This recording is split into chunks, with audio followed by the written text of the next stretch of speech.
अरब की लोकसभा में जो हमारी देश की सबसे बड़ी पंचायत है, 540 पार्लियामेंट के मेंबर्स में 2 दीवाने जब असदुद्दीन ओवैसी, इम्तियाज जलील खड़े हो जाते हैं भाषण देने के लिए, हम सिर्फ 5 मिनट बात करते, 5 मिनट में 300 बीजेपी के एमपी खड़े होकर बोलते तू बैठ जा, तू बैठ जा, तू बैठ जा।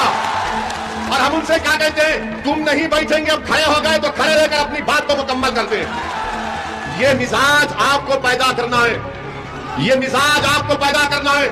सत्ता में आने से हमको कोई मकसद नहीं है, हम अपनी गाड़ी पे मंत्री की लाइट या संतरी नहीं बनना चाह रहे, हम आपको नेता बनाना चाहते हैं और अल्लाह बनाएगा आपको इंशाअल्लाह। हर बार किसी को अखिलेश को मुख्यमंत्री बनाओ, बहन जी को मुख्यमंत्री बनाओ, तुम्हारे घरों में चिराग जलेंगे, तुम्हारे घरों में पटाखे फोड़े जाएंगे, तुम्हारे घरों में ईद का माहौल होगा और मेरे घर में गम का माहौल कब तक रहेगा बताओ? कब तक मेरे घरों में अंधेरा रहेगा?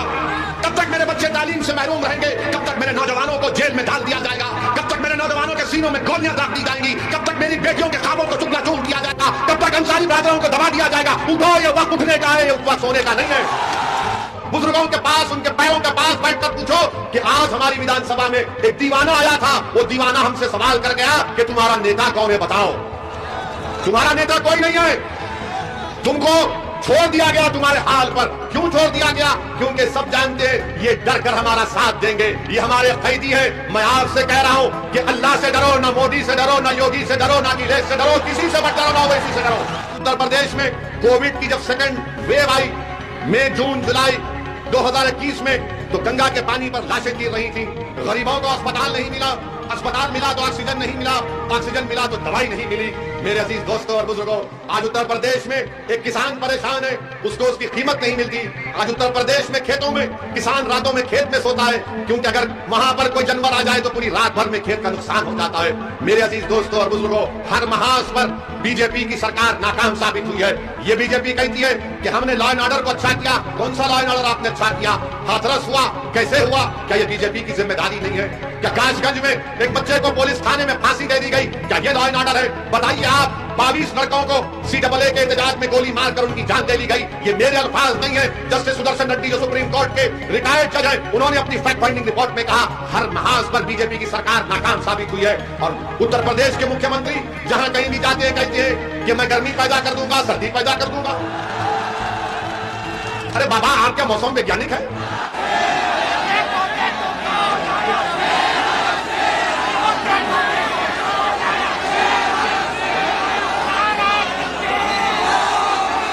अस्सलाम वालेकुम व रहमतुल्लाहि व बरकातहू। बिस्मिल्लाहिर्रहमानिर्रहीम। मोहतरम जनाब खालिद जमा साहब, जो मजलिस इत्तेहादुल मुस्लिमीन के प्रत्याशी हैं, उम्मीदवार हैं, मेरे भाई जनाब एडवोकेट वाजिद अंसारी साहब, उत्तर प्रदेश के मजलिस इत्तेहादुल मुस्लिमीन के अध्यक्ष सदर मोहतरम जनाब शौकत अली साहब, मेरे तमाम मजलिस के रुफ़क़ा, अराकीन, साथी, मुअज़्ज़िज़ हाज़रीन इकराम, बुज़ुर्गान मिल्लत, मेरी इज़्ज़तदार माँ और बहनों, मैं आप तमाम का दिल की गहराइयों से शुक्रिया अदा करता हूँ कि बावजूद इसके कि बारिश हुई, इस मुकाम पर आपने अपना कीमती वक्त निकालकर आज के इस मीटिंग में शिरकत की। मैं आपका बेहद शुक्रिया अदा करता हूँ कि आप आज मजलिस इत्तेहादुल मुस्लिमीन के खालिद जमा साहब की ताईद में यहाँ पर जमा हुए, और यकीनन इतने नामसाइब हालात के बावजूद भी आपका यहाँ पर आना इस बात का पैगाम देता है कि इंशाअल्लाह ताला 14 फरवरी के दिन बिलारी की विधानसभा में एक नई तारीख रकम की जाएगी और यहाँ से एक इनकलाब बर्पा होगा जो पूरे उत्तर प्रदेश पे जा पहुँचेगा इंशाअल्लाह ताला। मेरे अजीज दोस्तों, मेरे गयूर नौजवान साथियों, मेरी इज़्ज़तदार माँ और बहनों, मजलिस इत्तेहादुल मुस्लिमीन उत्तर प्रदेश में इस विधानसभा के चुनाव में भागीदारी परिवर्तन मोर्चा का हिस्सा है। जिसके कन्वीनर बाबू सिंह कुशवाहा साहब हैं, और हमने ये तय किया जिसमें और अति पिछड़ा समाज के 3-4 सियासी पार्टी हैं। हमने तय किया कि उत्तर प्रदेश की जनता अगर हमको सत्ता से नवाजती है तो इंशाअल्लाह ताला बाबू सिंह कुशवाहा साहब उत्तर प्रदेश के मुख्यमंत्री बनेंगे।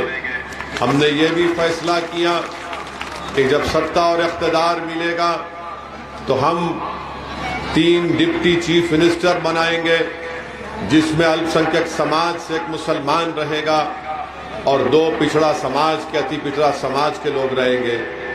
ये इसलिए कि हम सामाजिक न्याय हमारे लिए सिर्फ अल्फाज या नारा नहीं है, सामाजिक न्याय हमारे लिए एक बहुत बड़ी चीज है, और जब तक उसको अमली जामेनामा नहीं पहनाएंगे सामाजिक न्याय सिर्फ एक नारा बनकर रह जाएगा।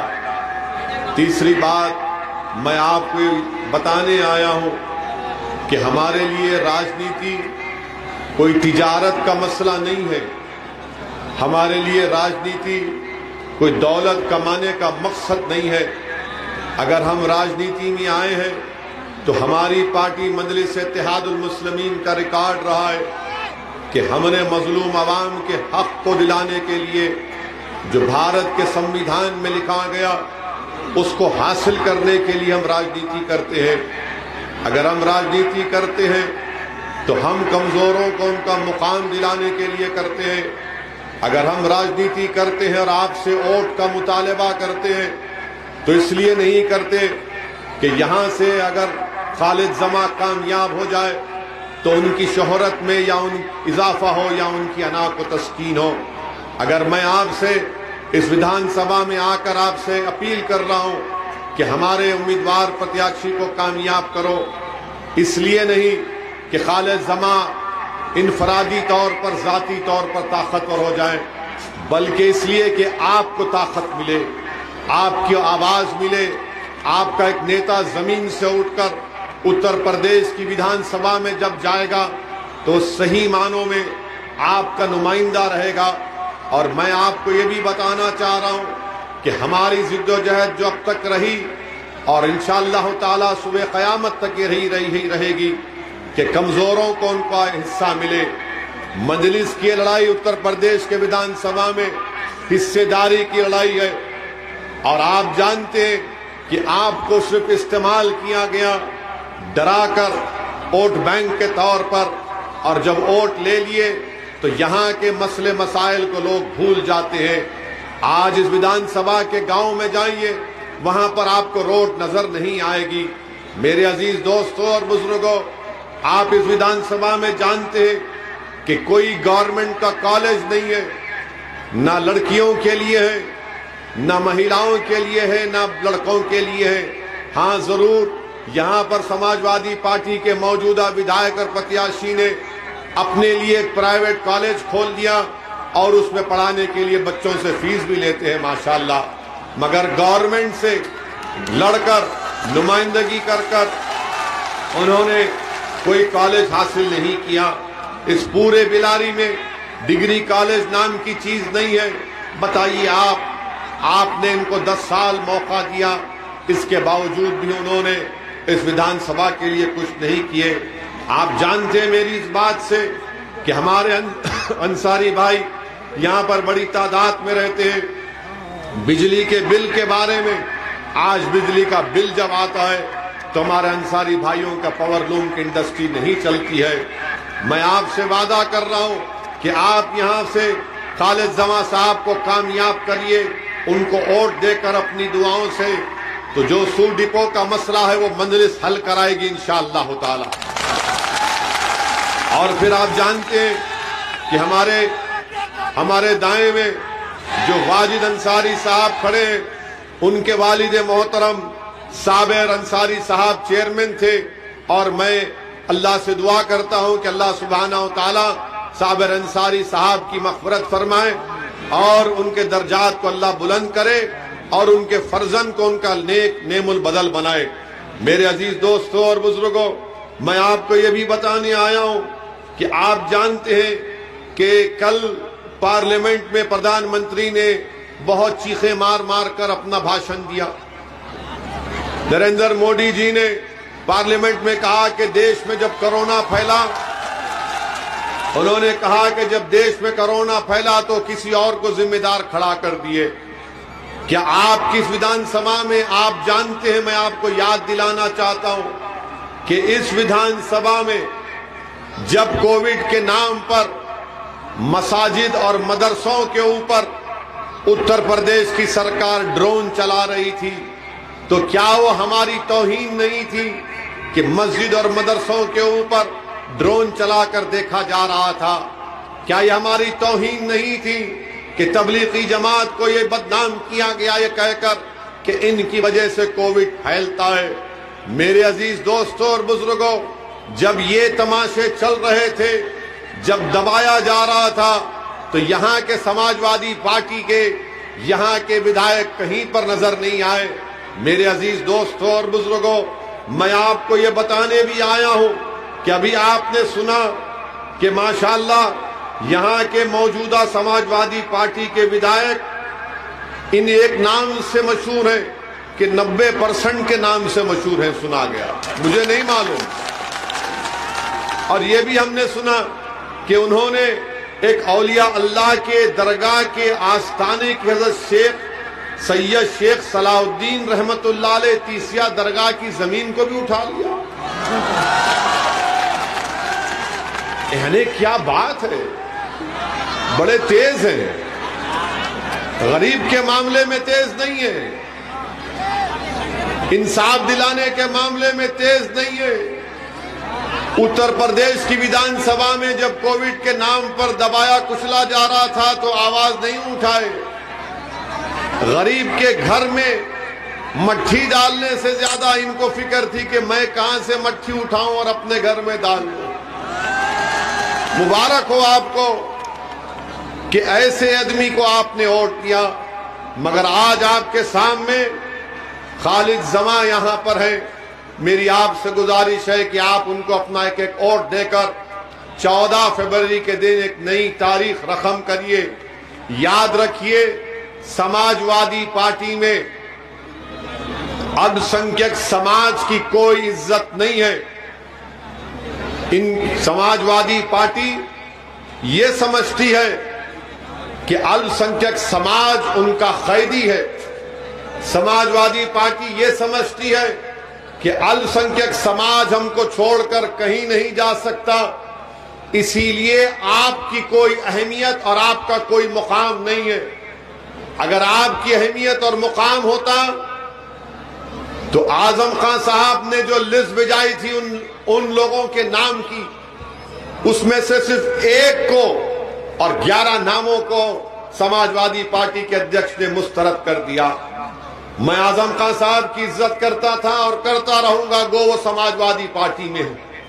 मैं हमेशा उनके लिए दुआ करता था और करता रहूंगा कि अल्लाह वो जो मुश्किलात और मसाइब के तूफान में अल्लाह उनको जल्द से जल्द राहत दिलाए। मेरे अजीज दोस्तों और बुजुर्गों, समाजवादी पार्टी ये समझती है कि आपका काम सिर्फ दरी बिछाना है। आपका काम सिर्फ दरी बिछाना है। अब हम आपसे कह रहे हैं कि दरी नहीं बिछाएंगे इंशाअल्लाह ताला। अब ये हमारी इज्जत और सम्मान की लड़ाई है। अगर अखिलेश यादव समाजवादी पार्टी ये समझती है कि अल्पसंख्यक समाज को दबाया जाएगा, कुचल दिया जाएगा और उनका हक उनको नहीं दिया जाएगा, और फिर समाजवादी पार्टी बसपा ये कहती है कि ओवैसी को वोट मत दो वरना बीजेपी जीत जाएगी, ये कहते हैं ना, कहते हैं ना, अगर इसको वोट देंगे तो बीजेपी जीत जाएंगी। अब हम आपको बता रहे हैं, हमारे जाने के बाद ये फिर से शुरू करेंगे चर्चा,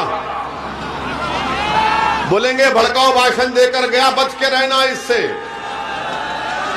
आप उनको बताइए, हम आपको सुनिए हमारी बात को, हम आपको बता रहे हैं 2019 के लोकसभा के चुनाव में आपने बीजेपी को वोट दिया था? नहीं दिया था ना। उत्तर प्रदेश में आपने दिया था कहीं पर संभल को छोड़ के? नहीं दिया था ना। क्या समाजवादी का और बसपा का इत्तेहाद अलायंस नहीं था? था ना। आपको मालूम कि दिल्ली में एक CSDS ऑर्गेनाइजेशन है जिसने बताया कि 2019 के लोकसभा के चुनाव में उत्तर प्रदेश के 75% मुसलमानों ने सपा और बसपा को वोट दिया। कितना दिया? 75%। उसके बावजूद भी लोग कितना जीते? 15 लोकसभा की सीट जीते, 15 जीते, जिसमें अखिलेश यादव की पार्टी के 5, जिसमें 3 मुसलमान, एक पिताजी एक बेटा जीते ना। क्या 2000 का चुनाव हम लड़े थे? हम तो नहीं लड़े थे ना। हम नहीं थे 2000 के 19 के चुनाव में। 24 में रहेंगे इंशाअल्लाह ताला, याद रखो आप। हम नहीं थे तब भी तुम सपा और बसपा मिलकर सिर्फ 15 सीट जीते, सिर्फ 15 जीते। अब क्या हमारे पास जिन्नात है जो उड़ के आके लोगों को बोले कि बीजेपी को वोट डाल दो? सुनिए, अभी यहां सुनिए हमारी बात। 2017 का विधानसभा का चुनाव हुआ, हम 30 सीट के करीब लड़े। उत्तर प्रदेश में 400 विधानसभा की सीट है, 400 है ना। आप तो सपा और कांग्रेस मिलकर लड़े थे और गाना बनाया था, यूपी को इन लड़कों का साथ पसंद है, गाना बनाया था ना। मगर फिर भी योगी मुख्यमंत्री बन गए, हम जिम्मेदार। 2014 का पार्लियामेंट का चुनाव हम नहीं लड़े, मजलिस नहीं लड़ी। 75 के करीब पार्लियामेंट की सीट पर बीजेपी कामयाब हो गई। हम जिम्मेदार थे क्या? हम नहीं थे। तो इनका ये इल्जाम ना सिर्फ झूठा है बल्कि हमसे अब डरना शुरू कर दिए हैं लोग। ये डर इसलिए है कि हम सच्चाई को बयान करते हैं। ये डर इसलिए है कि वो जानते हैं कि अगर आप एक मर्तबा खड़े हो जाएंगे और इनकी जंजीरों को आप जब तोड़ देंगे, आपको अपनी ताकत का अंदाजा नहीं है। आपको अपनी ताकत का अंदाजा उसी वक्त होगा जब यहां से आप मजलिस के प्रत्याशी खालिद जमा को कामयाब करेंगे, यहां से विधायक बनाएंगे। अब समाजवादी पार्टी बसपा के लोग ये भी कहेंगे, अरे इस चुनाव में मजलिस के अगर 8-10 जीत जाते हैं तो क्या होगा? 8-10 अगर जीत गए तो उत्तर प्रदेश की विधानसभा के इंशाअल्लाह दरो दीवार को मजलिस के लोग हिला हिला कर रख देंगे। गूंगे बनकर नहीं बैठेंगे, गूंगे बहरे और अंधे बनकर नहीं बैठेंगे, गुलामी नहीं करेंगे, भीख नहीं मांगेंगे, अपने हक के लिए आवाज उठाएंगे उत्तर प्रदेश की विधानसभा में गरीब और मजलूम के इंसाफ के लिए। और जो लोग आपको बोलेंगे अरे ये क्या कर लेंगे, 8-10 जीत गए, सत्ता में आते हैं क्या? क्या जब ये मौजूदा विधायक पहली मर्तबा विधायक बने, क्या सरकार नहीं थी समाजवादी की? थी ना। कौन से आसमान से तो तारे तोड़कर ला कर दिए? कौन से आसमान से तारे तोड़कर ला कर दिए? अब जो लोग बोलेंगे आपसे कि 8-10 जीत गए तो क्या होगा, मैं उनको जवाब दे रहा हूं। भारत की लोकसभा में जो हमारी देश की सबसे बड़ी पंचायत है, 540 पार्लियामेंट के मेंबर्स में 2 दीवाने जब असदुद्दीन ओवैसी, इम्तियाज जलील खड़े हो जाते भाषण देने के लिए, हम सिर्फ 5 मिनट बात करते हैं।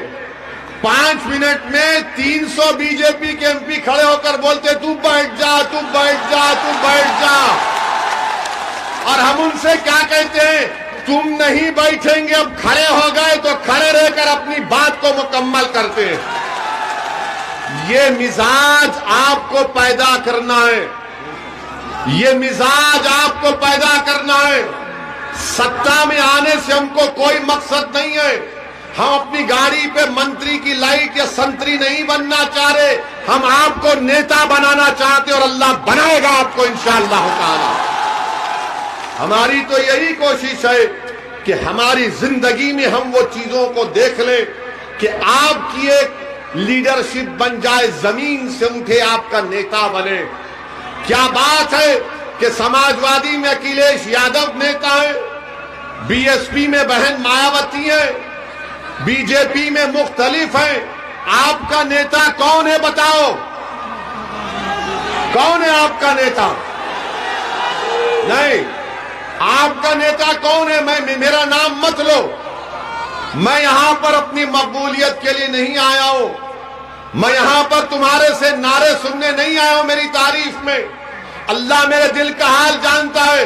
मैं आपसे सवाल है, घर जाकर सोचो, रात के अंधेरे में उठकर सोचो, बुजुर्गों के पास, उनके पैरों के पास बैठकर पूछो कि आज हमारी विधानसभा में एक दीवाना आया था, वो दीवाना हमसे सवाल कर गया कि तुम्हारा नेता कौन है बताओ।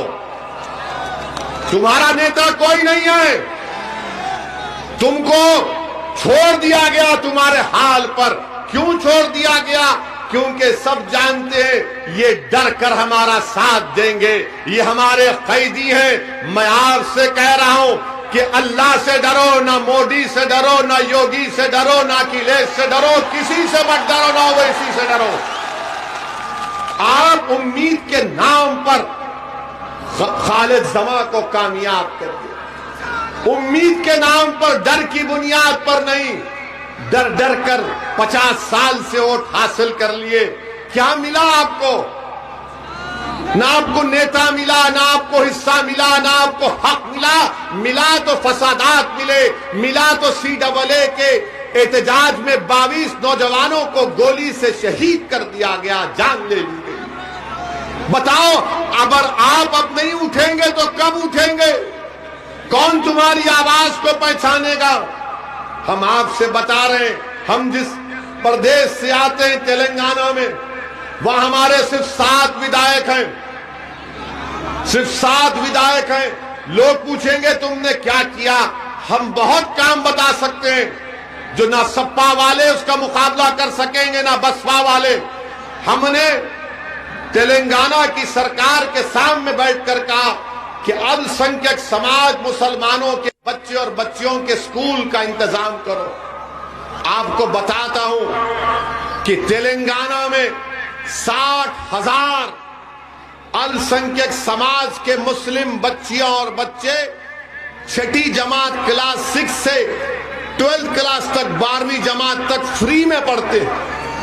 कपड़ा, खाना और उस स्कूल में एडमिशन के लिए एंट्रेंस लिखना पड़ता है। ऐसा भी स्कूल नहीं है।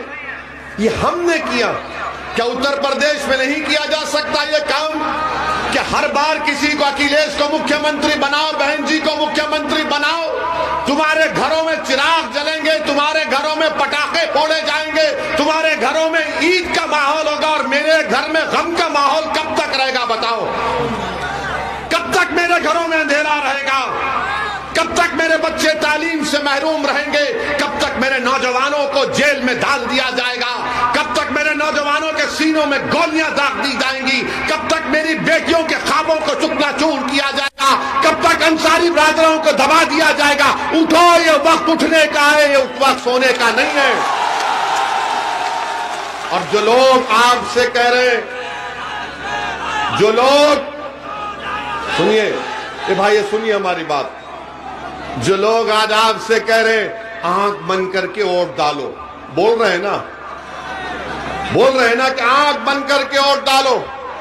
अल्लाह ने आंखें किस लिए दी हैं? बंद करके डालने के लिए नहीं। अल्लाह ने आंखें दी हैं देखो नाइंसाफी को। अल्लाह ने दिमाग दिया, तमीज पैदा करो अच्छे और बुरे, दोस्त और दुश्मन में। अल्लाह ने कान दिए कि सुनो लोगों की तकलीफ को। अल्लाह ने तुमको दिल दिया, एक धड़कता हुआ दिल दिया कि तुम्हारे दिलों में एक मजलूम की तड़प पैदा हो सके। अगर तुम आंख बंद करके वोट दोगे तो फिर नुकसान तुम्हारा होगा। और इसीलिए किसी शायर ने अच्छा कहा था, जब वक्त क़याम आया नादान सजदे में गिर गए, ये क़याम का वक्त है, सजदों में गिरने का वक्त नहीं है। उसका मतलब यह है कि इन सियासी पार्टियों के सामने झुक जाना।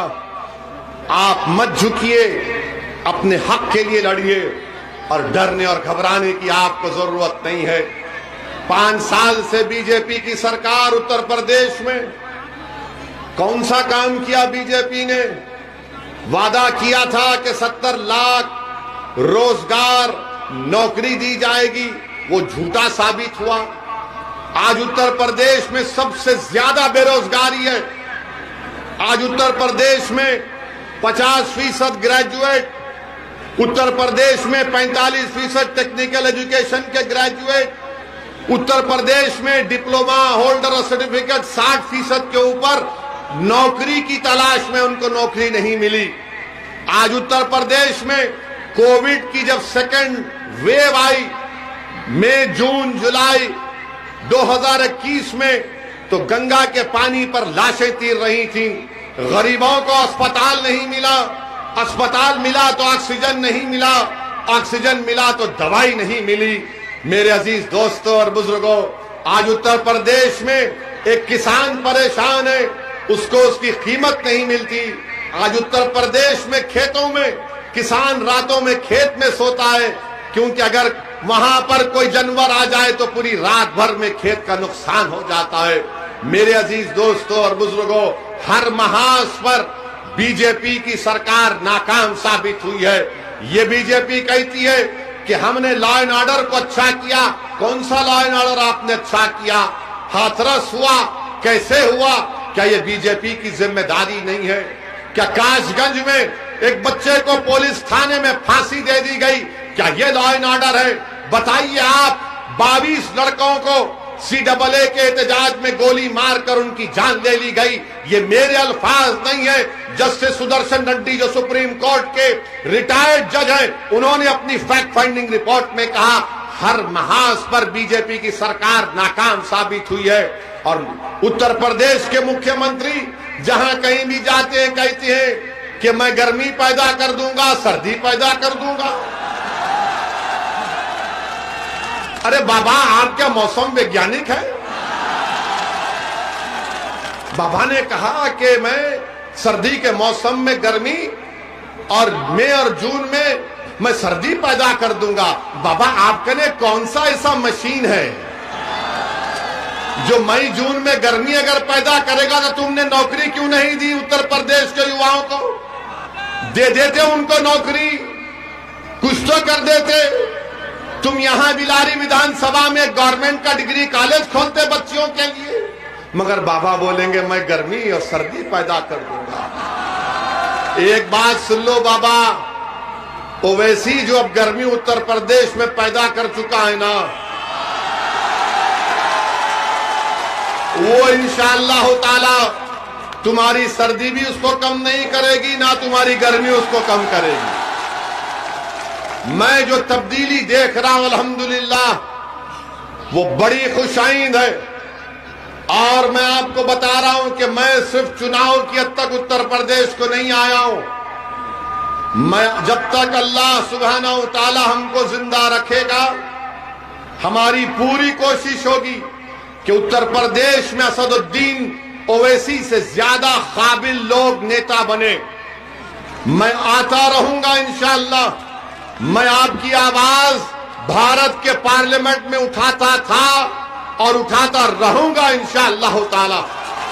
ये मैं आपसे वादा कर रहा हूं। मेरा वादा इंशाअल्लाह ताला रब्बे करीम उसको पूरा करेगा।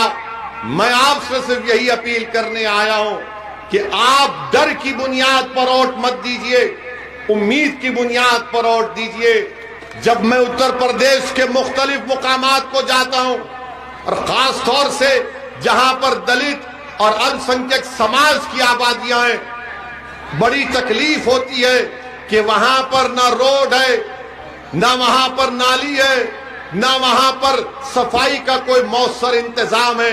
मेरे अजीज दोस्तों और बुजुर्गों, ये आपने जो फैसला ले लिया आंख बंद करके वोट डालने का, इसका फायदा उठा रहे, इसका फायदा उठा रहे।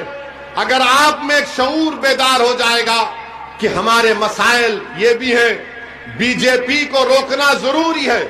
हम भी कह रहे हैं कि हमारा मकसद यह है कि दोबारा उत्तर प्रदेश में बीजेपी की सरकार ना बने, मगर इसका यह मतलब तो नहीं है कि आप डर डर कर वोट दें। आप डर डर कर वोट देंगे तो हासिल क्या होगा आपको? बीजेपी को रोकने की जिम्मेदारी क्या समाजवादी की नहीं है? क्या बसपा की नहीं है?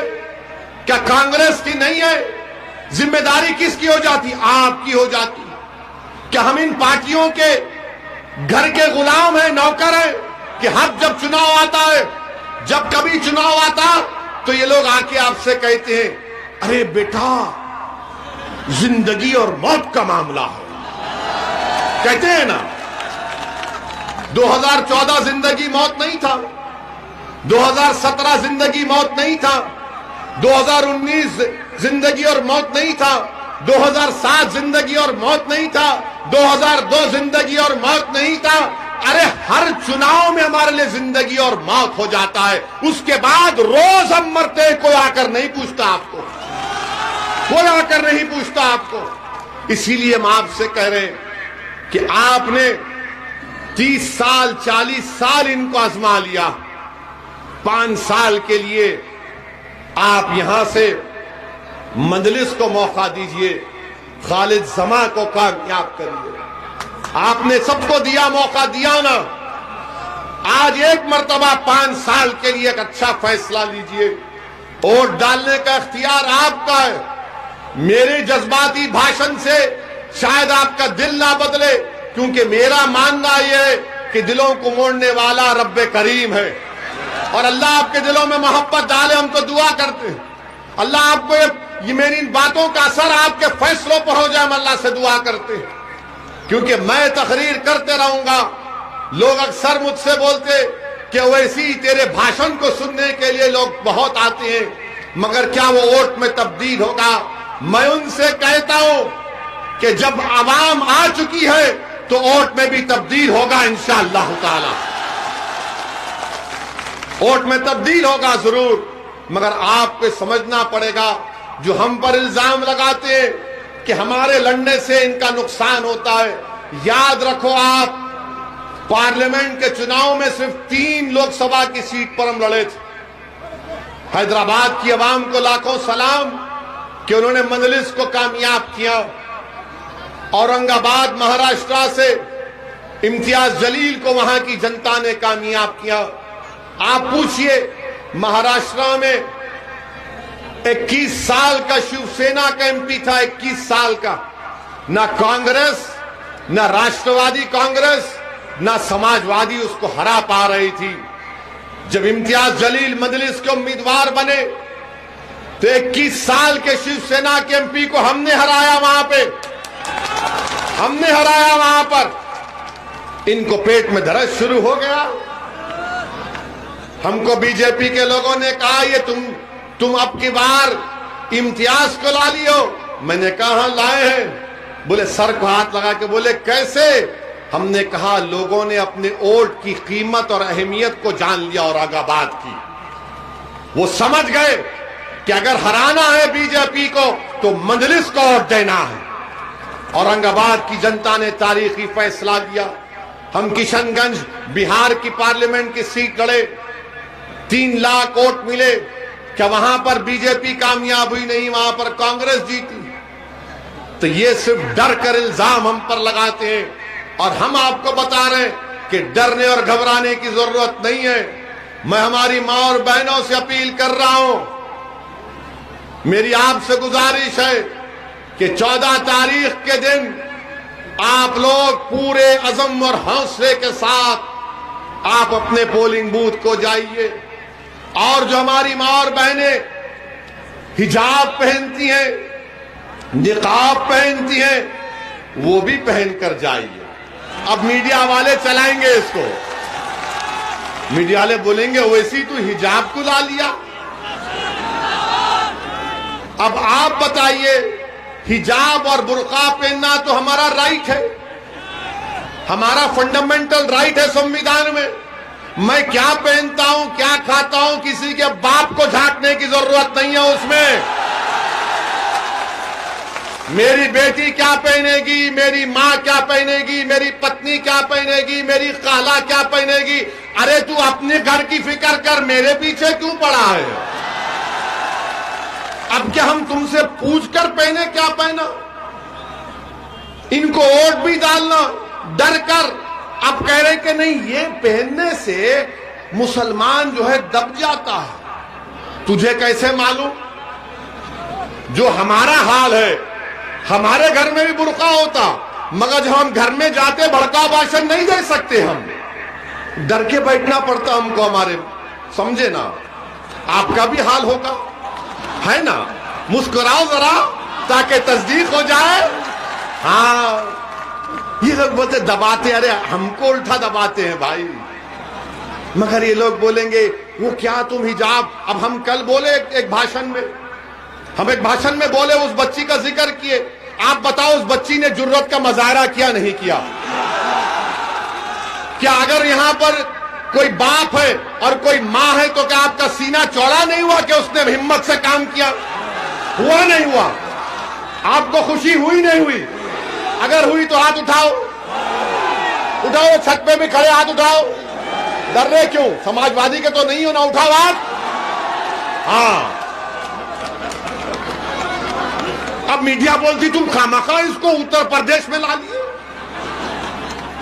अबे दाढ़ी मेरी, टोपी मेरी, बुर्खा मेरा, तुझे क्या करना है उससे?